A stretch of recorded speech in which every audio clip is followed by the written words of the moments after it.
Have you ever accidentally closed out of your Google Chrome browser without meaning to, and you had a bunch of tabs open that you wanted to find again?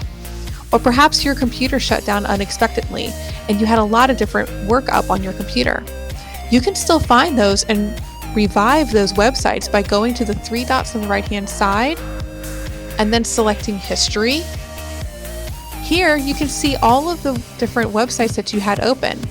Now earlier I had 4 tabs that I closed, so if I simply click this, you can see all 4 of my tabs now come back up and I can access them a lot more easily.